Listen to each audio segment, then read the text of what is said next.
Beckett Mariner was able to build this in a cave! Hello and welcome to Enchantment of Eternity's review for Star Trek Lower Decks Season 4, Episode 8, Caves. This video is a part of a series of videos where I review episodes of Star Trek Lower Decks. So to start with the spoiler warning for Lower Decks up to Season 4, Episode 8. If you have not seen up to this point, you will not want to watch this video, otherwise some things will be spoiled for you. So, meh. This episode was okay. It was fine, I guess.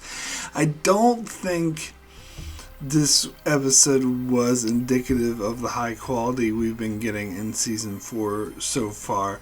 And unlike the previous episode, which there are things about it I loved and things about it I didn't like so much, this week's episode was more even. It was more like meh all the way through. Now, so it starts off with Boimler being assigned to an away team, and he's very excited to see Mariner is there as well, and like, oh, you're here too. And then Tendi and Rutherford come in, and they're like, oh my god, we're all assigned to the same away team. Oh my god, it's been so long. Yeah, it's been, as far as the audience is concerned, 2 episodes where all 4 of them were assigned to the same away team to go to Ferenginar. And sure, they did split up after that, but yeah, they were all 4 together. And, you know, they're talking about how the 4 of them didn't really hang out together. And that's, I mean, they usually split them up and they into pairs, into 2 different missions, like in last week where, Boimler and Tendi went to Earth and to deal with Artemis, and Rutherford and Mariner went on a Badgie's like ship or whatever. But they were all 4 of them hanging out together before that. Like, yeah, so I don't know. I don't know about this, and that seems to be the point of the episode, how they're sort of drifting apart and they're getting jealous because they're hanging out with other people, and then at the end of the episode they get all reunited. Yeah, I don't know. I mean, maybe that storyline would have worked better if, they actually were apart, but they weren't. But anyway, so it is, I will say, not typical to have all 4 together in the same storyline. As I said, they usually split them up. This is something that the format the show has been doing for a long time, and in more recent years they decided to break the format again, because for the first 2 seasons it was, Boimler and Mariner would go off and Tendi and Rutherford would go off, and the last 2 seasons, particularly this one, I think they're making a huge effort to mix that up. I think last week having Boimler and Tendi, that was a pair we don't really see that often. So it is not very often all 4 of them get together.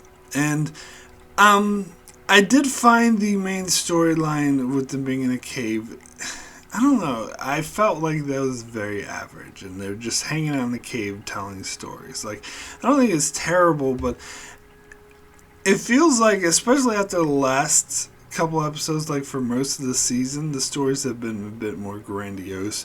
And what happened to the storyline with the ship attacking other ships, or stealing other ships, as we found out last week? We get nothing on that this week. We get no T'Len this week, which is a shame. And instead, they're just 4 of them hanging out telling stories. I mean, some people might like that as more of a sort of, almost you could call it bottle episode if it wasn't animated, but it's a sort of laid back character piece where we see these 4 characters just interact. But I don't know.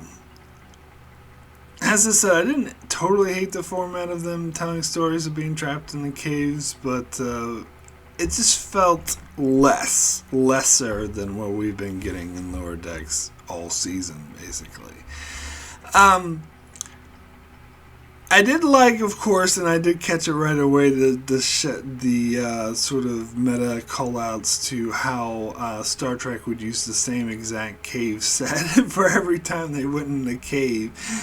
I don't think them getting trapped in a cave was a trope that Star Trek overly used that entirely much. I mean, I think most of the episodes I try to think about when they went into caves, most of the time they weren't trapped there. I mean, there was a time Geordi LaForge and the Enemy was trapped on the planet, but the cave was incidental to being trapped on the planet. Maybe I'm missing something because I'm racking my brains. I'm thinking of the cave set on the Chain of Command, part 1, where Worf, Picard, and Crusher went on the mission, but again, they weren't trapped in the cave.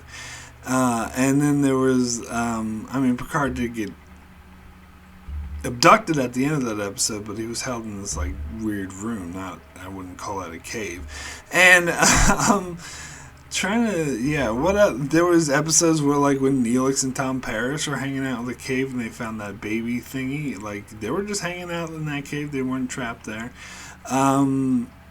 I don't know. Maybe I'm missing something. Maybe there was a trapped in a cave episode that I'm thinking of. But I did like the call out to the fact that were they particularly saying, "Oh, all caves look alike." How come all caves look exactly alike? Because that is something I noticed immediately in Star Trek, that they use the exact same cave set every time they go to the caves, and they do go to the caves quite frequently. I just don't think they were trapped there that often, but. So for all the tropes for Lower Decks to call out, this one was kind of, not really a big Star Trek one. I can think of other shows that use the trapped in a cave cliche more often than Star Trek, but that is just me. Like, the fact that, whenever you get a cave, of course it's going to collapse and of course it's going to trap people, I think that's more of a TV trope. I'm thinking of stuff like Lost and other shows. Then I don't really feel like it's happened in Star Trek that much. But I did, there was some funny lines, like they said, of course advanced futuristic technology is going to be blocked by a bunch of rocks. Well, you gotta specify, because the rocks have to have some weird element in it that's blocking our communications, which they did mention in this episode. That has to happen. Or there's something weird in the atmosphere. But anyway, as for the different vignettes we got in this episode, I did like the Boimler teaming up with the conspiracy theory guy. I think we've all been wanting to see more of him since he was first introduced. And I don't know, because the point of the conspiracy theory guy, it was supposed to be originally like the way he said, like, Wolf 359 was an inside job, or changelings didn't exist, or something like that. That he was supposed to mirror the conspiracy theorists of modern times, which have become rampant due to social media and actually are causing a lot of harm to society and becoming mainstream. And so the fact that one of his conspiracy theories turns out to be actually true kind of messes with that commentary, because the whole point of the commentary on modern day conspiracy theories is that they're absolutely wrong and full of shit. And so it seems kind of off that he was actually right about what are they called, the Vendorians? Call back to the original series, who actually appeared in an earlier episode of Lower Decks. I think it was the second episode of the whole show, which I kind of forgot about. But it was from that animated series episode, The Survivor, which is actually one of my favorite episodes of the animated series. But anyway, here they appeared a lot more menacing. And they were animated a bit differently. I think the previous Vendorian appearance in Lower Decks was animated just like it was in the animated series, but here they sort of got bigger heads and whatever. But anyway, neither here nor there. It was kind of funny that he actually turned out to be true because you assumed he was full of shit. And to be fair, to my earlier criticism, when he met the Vendorians and were telling him all he knew about them, he got all of his facts wrong. and I did like at one point, oh, we talk about this in the forum where we make stuff, share information. So again, that was sort of a crack up of how they just make shit up. And so I think it is implied that it's just a wild, wacky coincidence that he actually happened to be right about this. But still, and I did like Bournemouth's sort of knock on him is like, don't you wonder why you've been in the same position for 10 years? Because nobody likes you. But then, of course, they end up making friends or whatever. And then you had the storyline with Rutherford giving birth, which I feel like was kind of a knockoff of the Enterprise episode. Was it Unexpected or whatever, where Charles Tucker gives birth or gets pregnant because some woman touches him, an alien woman touches him, so they do the same thing when an alien woman touches him. But that episode was absolutely horrendous because it just played off of, oh, isn't it so funny a male got pregnant? Ho, ho, ho, ho. Where here, they don't go that route. They just skip over that entirely and just have Rutherford be sort of a father figure, while T'Ana is like wants nothing of it and thinks it's full of shit. So that was better, but it was still... And it was kind of funny, and I did kind of like the way that Rutherford got out of the situation by learning to communicate with the alien beast. That's very Star Trekian. Almost, a parody of Star Trek in a way, how they always get out by negotiations rather than attacking. So I did like that. And then the other vignette with a Mariner and Delta Shift, I don't know. I didn't really think it was funny, that guy who broke his leg and they were just making it worse. I don't know. That sense of humor didn't really appeal to me. It was kind of cool how they were like growing older as they tried to get to the thing, and Mariner and the other person just, buried the hatchet and explained their feelings about it, and Mariner learned to understand Delta Shift, whatever. I never really got on board with Delta Shift, I will say. They haven't really appeared in that many episodes, and whenever they mention, I never cared about it, and I always found their conflict with the beta shifters or whatever very artificial, and something that I don't think they developed enough, something I never cared about, and so I wasn't really that invested in the storyline. And, so I didn't really actually care much for this.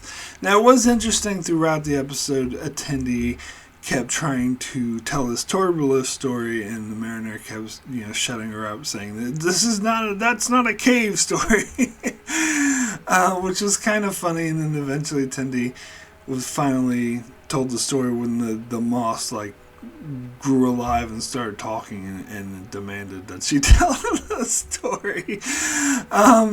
That was silly, the whole Moss thing becoming alive and talking to him. That was just too much for me, even for lower decks. And but anyway, Tendi told the story, and it was a nice story, about them bonding after. And it was a callback to the first episode of the show. After they first met, and them getting really drunk and stuck in the turbo lift and just having a really good time. So I actually did like that, regardless of the fact that the point of the episode that the four of them don't hang out as much anymore is actually not true. But I still liked that. I thought it was a nice sort of moment just within this episode that they were all getting jealous that they had these stories that they never told each other about, and this story that Tendi is telling them reunites them and makes them reunite. And then we see that the Vendorians are there again and they're causing the whole thing. That was kind of a dumb callback. So that's it. As I said, there's not much to this episode. So my rating for Caves out of 10, I'm actually going to give this episode a 6. I was close to giving it a 7, but I don't think it gets there. Yeah, I think this episode is just okay. It's some of the parts of it were kind of humorous. Nothing about it like really bothered me, annoyed me. But there was nothing that really made this episode stick out. I felt like this was a downgrade compared to what we've been getting for most of the season. Even last week's episode, even though I didn't really like the Badgie or Peanut Hamper stuff that much, the Artemis stuff was so amazing that I would say, yeah, this is definitely a downgrade for most of the episodes we've been getting this season. And not that it was terrible, just that it was kind of there, and it didn't really, and it had some nice, friendship moments or whatever, but that weren't entirely earned or whatever. It was just mostly fine. So anyway, that is it for my review of Caves. I'll be back next week to cover the penultimate episode of Season 4 of Lower Decks, so be sure to check out my channel for that, and also as I cover many more videos on other shows and many more Star Trek videos covering Star Trek Next Generation, starting Season 2 pretty soon. So be sure to subscribe so you can keep up with all of that, and thanks a lot for watching.